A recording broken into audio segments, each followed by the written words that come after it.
Hey guys, what's up? How y'all doing? I'm here to talk to you guys about the new chapter of One Piece, which is on chapter 1138. This chapter right here, it looks like to me we're about to get into a very crazy story, and I really look forward to see that happen in the next chapter, hopefully. I mean, it looks like it's been set up from the beginning when we were getting to the information of the Void Century and its technology. So if anything else, let's just get this started right away.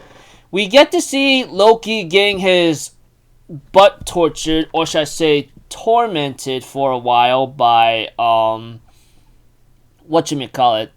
God's Knights, which is like Gunko and, let's see here, Shamrock and Figarlin's Shamrock.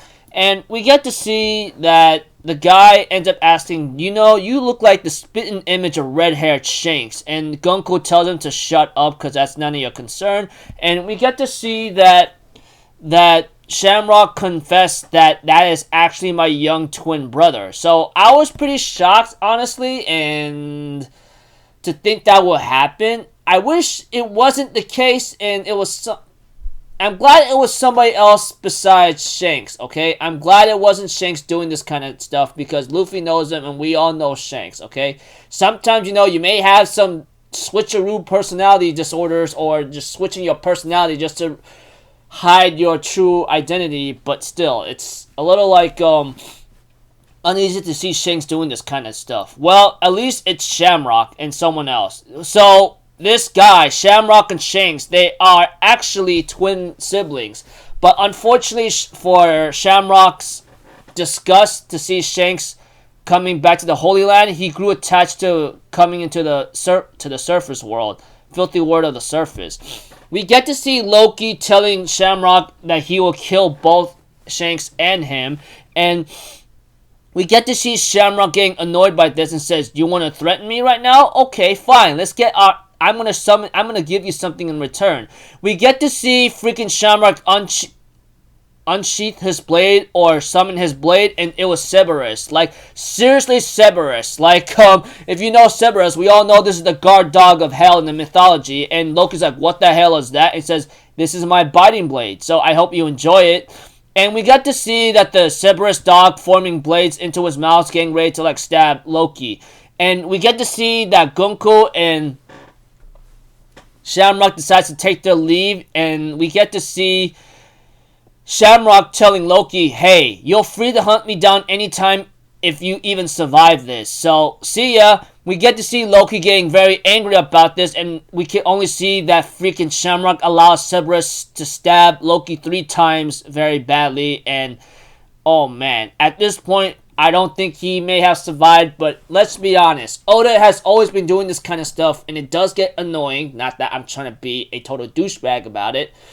We don't know if Loki is dead, because sometimes certain attacks that's happened off screen or not ever been confirmed by Oda himself, it tends to, like, never be 100% sure. Like, you could take the example of Vegapunk, when he got stabbed by Kizaru, until we get later confirmation that he's actually dead. So, until we get confirmation about what happened to Loki after he got stabbed by 3 blades of Cerberus, I will assume that he's not dead, just very badly wounded.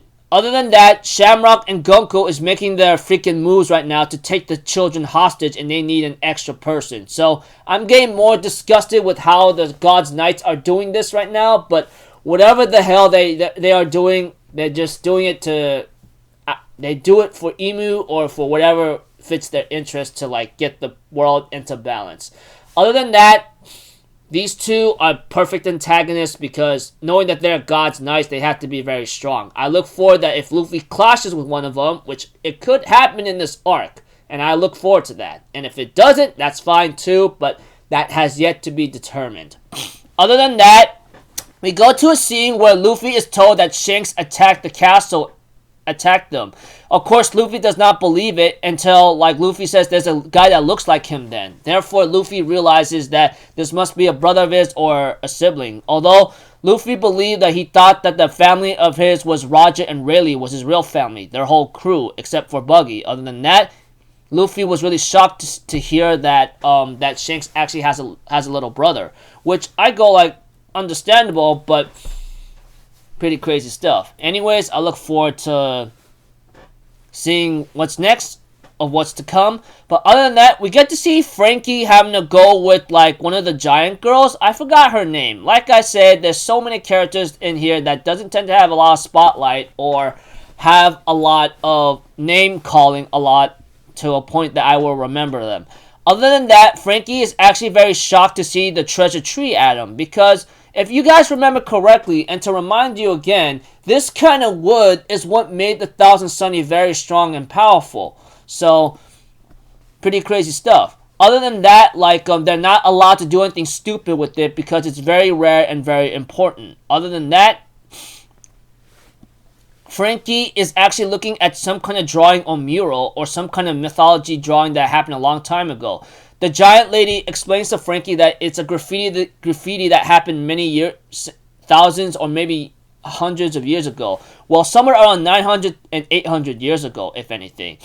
And it's like placed right in the middle of the Void Century, which I thought it was pretty cool. So it looks like to me this mythology or Void Century thing that Oda's been like making small setups or theories or so is starting to come into play.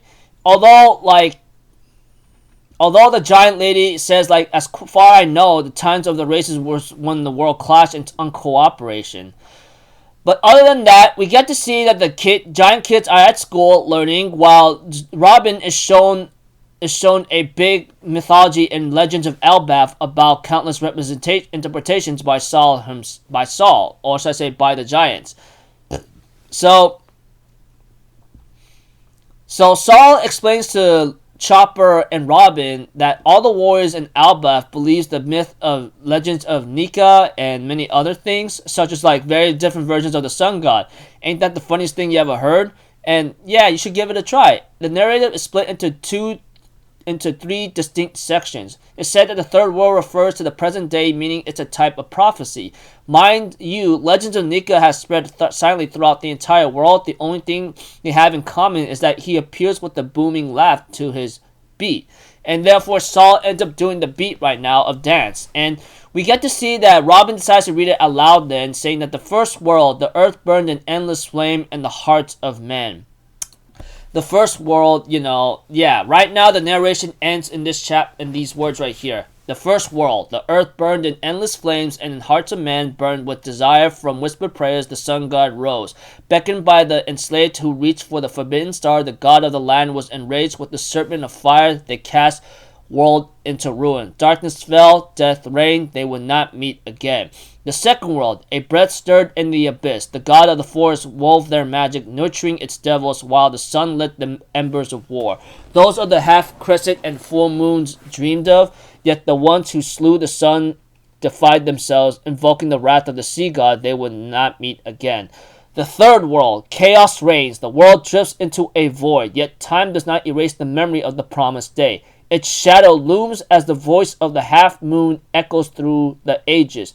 And once more the sun god shall rise, laughing, dancing, guiding the world to its final act. And the sun is reborn, a new dawn will break. Surely this time they will meet.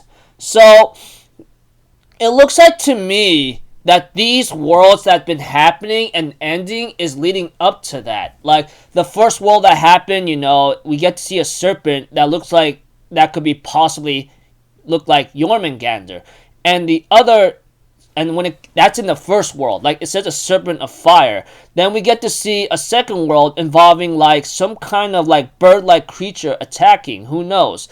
And that tree in the middle looks very like symbolic, and of course I think Emu is being part of this because there's a mural that's shown between the first and second world shown with those who has a crown. And later on, when it comes to the third world, that's when Nika shows up, and that's where it's like the Nika will face against the devil, who apparently possibly is Emu. Who knows?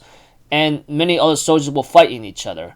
So there's a lot of theories about how this can go down. and depending on what we're gonna read and find out next, it's gonna be very crazy. It's up to Oda if he gets the next chapter with its lore and mythology of One Piece of the Void Century. It's gonna be very crazy, man. I mean, like, all I know is these things are just stories, something that Emu and the Five Elders have been stopping and trying not to let it play out or to be told out, maybe because there's a big reason behind it.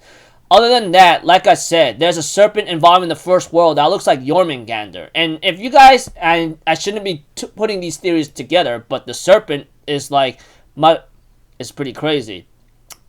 As for the bird in the middle, that looks like a dragon, I don't know, that might be something else is symbolic. And the third world, when Nika returns, which I think is Luffy, which is Joy Boy, I guess that's when he will face the devil or the devil, which apparently is Emu, I believe. Whatever the situation is, the new dawn will break, and what's to come is going to be very hectic. So,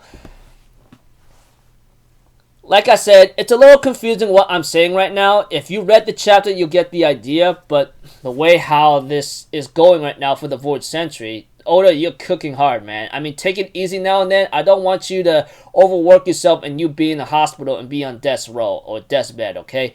I mean, I appreciate the fact that you're working hard, man, but take it easy now and then. I mean, you've been giving us chapter by chapter, and I know you had to take your breaks, and take your breaks as much as you can, my sensei, because you really deserve it. I know you want to finish the series as fast as you can, and you don't want to leave your fans hanging, but you are best to be in good, healthy shape to finish the series than I'd rather see than being unhealthy and unable to finish at all. So, whatever the situation you choose, just be careful and be safe, okay? Thank you so much for the chapter, Oda-sensei, and to those who's enjoying it, hope you enjoyed it. So, yeah, look forward to the next chapter. So, until then, I'm Alpha Zero. Have a good day. I'll see you guys next time, alright? Peace out. Bye-bye. Toot-ta-doo!